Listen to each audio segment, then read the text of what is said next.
evening, ladies and gentlemen. Welcome to the 245th birthday celebration of the United States Marine Corps. The record of the Corps speaks for itself. It has a rich heritage distinguished by those who have carried its colors throughout history, a heritage maintained by those who wear the uniform tonight. Our guest of honor is the Honorable Peter Roman, the American ambassador to Kigali, Rwanda. Mr. Roman is being escorted by Gunnery Sergeant Joel S. Wright, Detachment Commander for Marine Security Guard Detachment, Kigali, Rwanda. Following the entrance of the official party, please show respect for honors, the presentation of the colors, and the playing of the national anthem.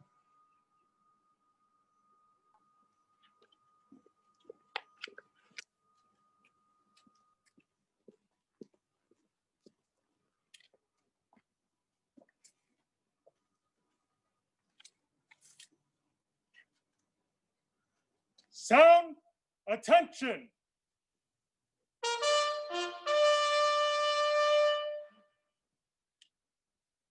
Sound, adjutant's call!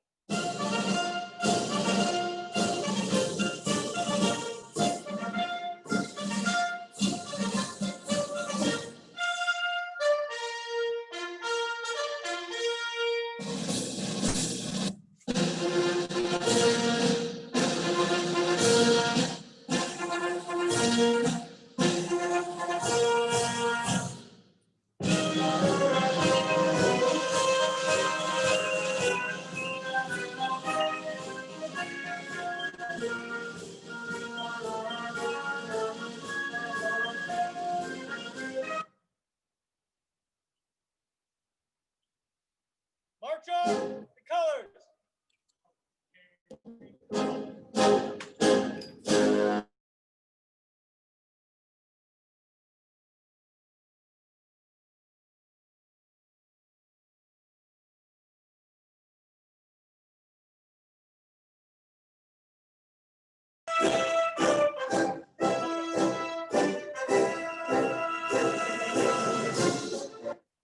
Present arms.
Both the colors.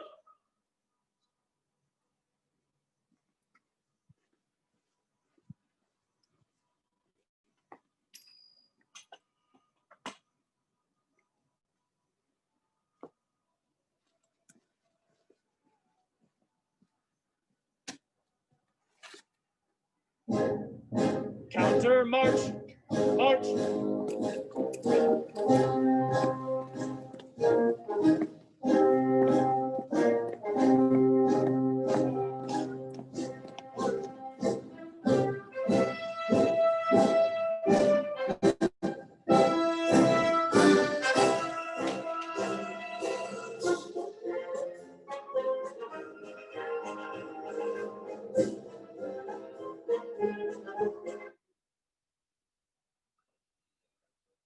On November 1st, 1921, General John A. Lejeune, 13th Commandant of the Marine Corps, directed that a reminder of the honorable service of the Corps be published by every command to all Marines throughout the globe on the birthday of the Corps. Since that day, Marines have continued to distinguish themselves on many battlefields and foreign shores, in war and in peace. On this birthday of the Corps, therefore, in compliance with the will of the 13th Commandant, Article 38, United States Marine Corps Manual Edition of 1921 is republished as follows.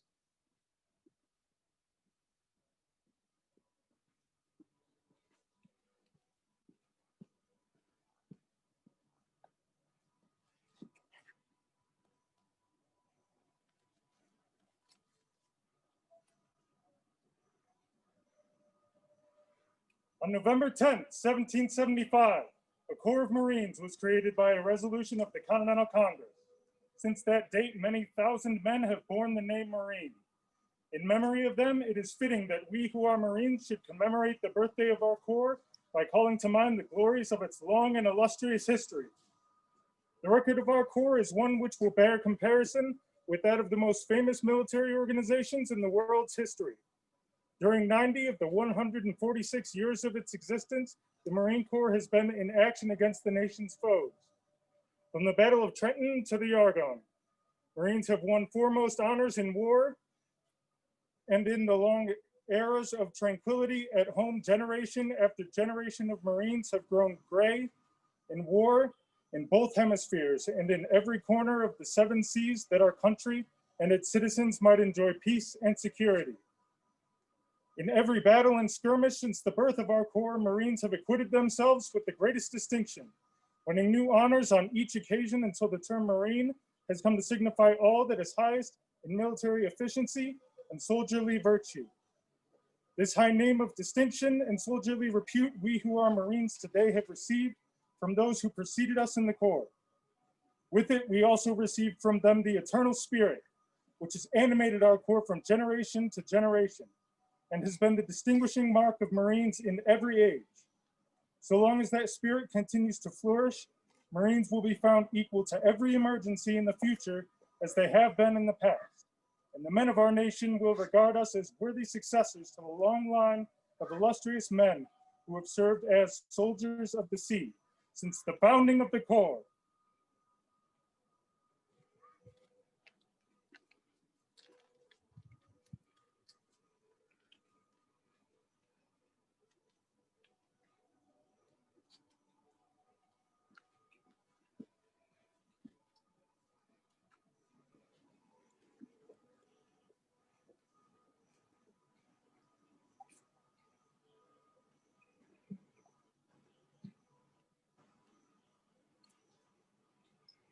The inspiring message from the 13th Commandant has left its mark in the hearts and minds of all Marines. The success which they have achieved in combat and the faith they have borne in peace will continue. The Commandant and our many friends have added their hearty praise and congratulations on this, the 245th birthday of the United States Marine Corps.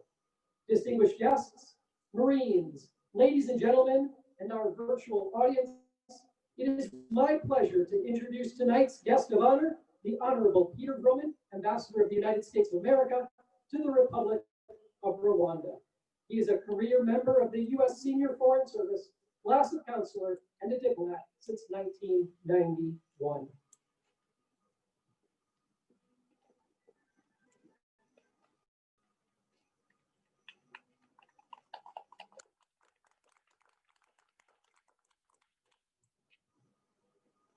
Thank you, Marines, for the opportunity and the honor of addressing you and Embassy Kigali community today to celebrate the 245th birthday of the Corps. The Marine Corps is older than our country, founded in 1775 by the Continental Congress.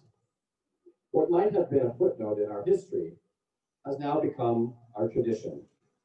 The Marine Corps birthday and the cutting of the cake, if not the ball this year, are part of lore, not only for Marines, but for all Americans working at embassies across the 7 seas. The process of American democracy is playing out slowly, without violent interruptions and with tireless work of our election officials under the scrutiny of party observers, journalists, and our courts. This year's election brought more mail-in ballots than ever before. Yet even under the circumstances of COVID-19 pandemic, more Americans voted than ever before. The world is watching us, as I discovered here in Rwanda. Young Rwandans discussed our political debates. Young Rwandan journalists are covering our election story.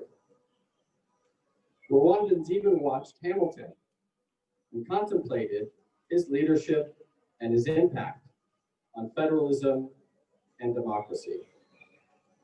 One Rwandan wrote to me recently this week, "We pray that the great people of the United States of America come out of this electoral process stronger than ever before." That hope may seem misplaced, too optimistic, given the passions and tensions that many citizens feel, both at home and overseas. Are we too polarized as a nation to be a beacon of hope to our children, to the world, to ourselves? Indeed, President George Washington anticipated and cautioned about the dangers of what he called the spirit of party. In his famous farewell address, he said, "The alternate domination of one faction over another, sharpened by the spirit of revenge, natural to party dissension, which in different ages and countries has perpetrated the most horrid enormities, is itself a frightful despotism." But President Washington also reminded his fellow citizens on the importance of unity as a means of securing the future of our young republic. He said, "The unity of government, which constitute you as one people, is also now dear to you. It is justly so, for it is a main pillar in the edifice of your real independence, the support of your tranquility at home, your peace abroad, of your safety, of your prosperity, of that very liberty which you so highly prize." Yesterday, I met the first cardinal to hail from Rwanda. His parents and 5 brothers were killed in the genocide. Cardinal designate Kambanda told me that what makes reconciliation and unity possible is the ability to start to see events from the perspective of the other, even if that other person is responsible for your suffering or loss. Often that person is suffering too, he explained, and your ability to sympathize with that suffering is the key to addressing and ultimately overcoming your own sense of loss. I believe that the Cardinal's reflections on recent Rwandan history may hold some relevance for us as Americans. In the days to come, including the actual Marine Corps birthday on November 10th and Veterans Day on November 11th, let me ask all of you to reflect on our nation's legacy, the sacrifices endured, and what you can do to honor our shared future. First, let's honor all political candidates' willingness to participate in public debate and to campaign for public office. Let's honor our country's legacy as a democracy by staying patient, civil, and sympathetic. Let's honor our oath to the U.S. Constitution and our commitment to federal service by remaining nonpartisan in our embassy work overseas. Let's respect the dignity of each person. And finally, let's celebrate the Marine Corps birthday and honor the legacy of the Corps, as well as the enormity of the ultimate sacrifice that many Marines have made to safeguard our country over the past 245 years. Happy birthday, Marines, Semper Fi.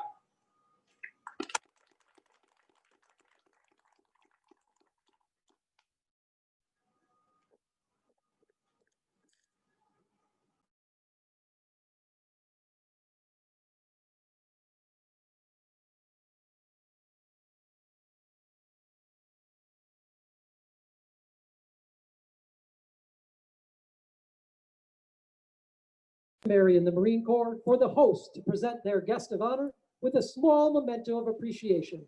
Gunnery Sergeant Wright will now make that presentation. Sir, I know this may or may not be one of your last Marine Corps balls. But we wanted to give you something a little bit special.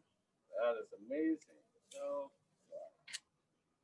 all the Marines signed it, That is fantastic. and then you got the birthday right there to remember it right there on the white part. Right Oh, wow. Fantastic. Thank you so much, Gunny. That is really memorable. Semper fidelis. Wow. Thank you, Marines.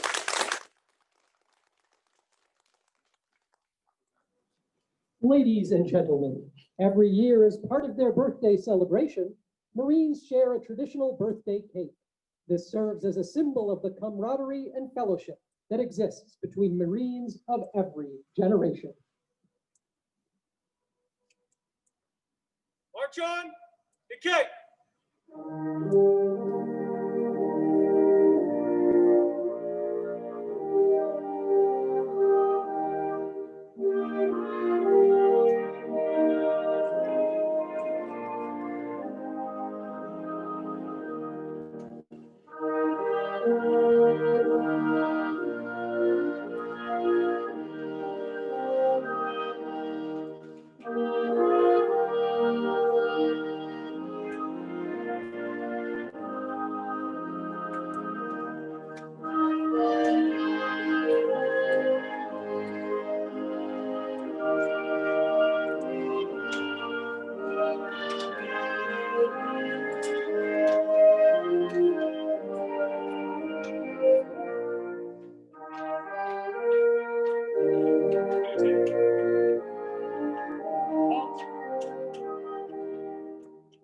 Post.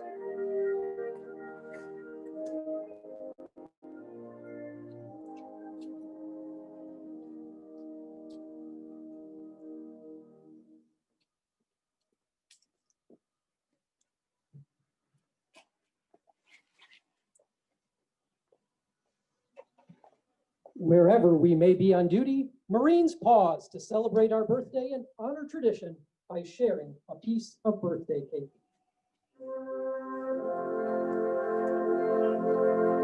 A sword is used to cut the cake to remind us that we are a band of warriors committed to carrying the sword so that our nation may live in peace.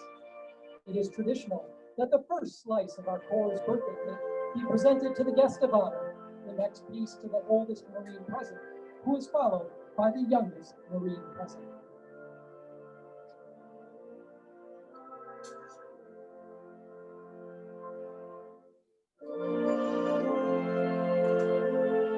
Ladies and gentlemen, the first piece of cake is being presented to the guest of honor, the Honorable Peter Roman, Ambassador of the United States of America to Rwanda.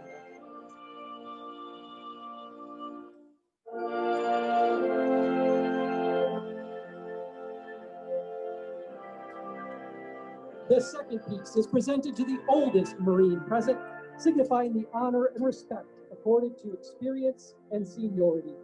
The oldest Marine present today is retired First Sergeant Lee Peterson, who was born on September 26, 1960 in Virginia Beach, Virginia. He joined the Marine Corps in May 1978, serving 20 years before he retired in 1998. Lee Peterson joined the United Nations in 1990 and currently serves as the United Nations Country Security Advisor. Symbolically, the eldest Marine present passes a piece of cake to the youngest Marine present. Just as for 245 years, our experienced Marines have nurtured and led young Marines that will fill our ranks and renew our Corps. The youngest Marine present tonight is Lance Corporal Nicholas Edwards, born August 10, 2000 in Longview, Texas. He joined the Marine Corps on June 17, 2019.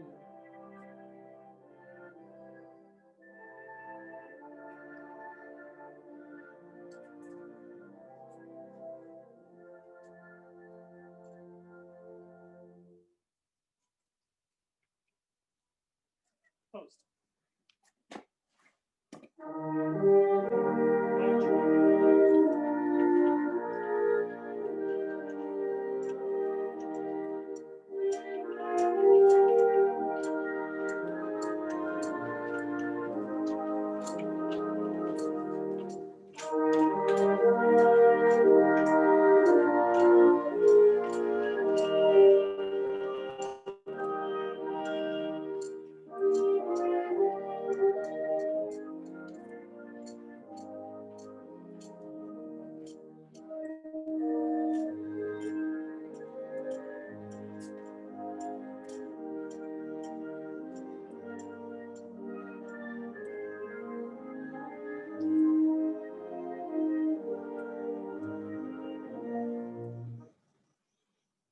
At this time, I invite all Marines, active, reserve, past, and present, to please move to the fallen comrade table to be recognized.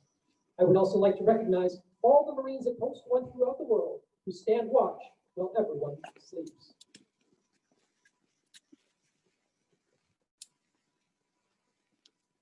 We have with us today an empty chair and a single lone table draped in white, signifying all of the fallen Marines who are not with us this evening because they have given the full measure of devotion to our country and to our beloved Corps. The single lighted candle reminds us of the flame of eternal life and that the memory of these fallen Marines will always be with us. The Purple Heart Medal is displayed to reflect the shedding of blood and the ebb of light in battle. The identification tags are blank, yet they could bear the name of any Marine here today. The dinner setting is inverted as they break bread with us in spirit only. To these fallen Marines, we say, happy birthday.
This year has been one of the most challenging times for our country. As we navigate this new way of life set before us, the Marines before you represent the best of our nation. They have accepted a way of life that embodies selfless service to defend those who cannot defend themselves, and to thrive on hardship and sacrifice expected of an elite warrior class. And they shoulder the heritage created by those great Marines who've gone before us. Those of us who carry on that legacy, it is our obligation to honor those fallen Marines. As Marines gather in celebration of our history, we gather in the shadows of greatness. Though our fallen no longer participate in our ceremonies, they will always be part of us. Through meaningful remembrance and sacrifice of those who have gone before, we will not forget as they live in our warrior culture. Ladies and gentlemen, this concludes our ceremony. Please join me in a round of applause for the participants and everyone that made this day possible.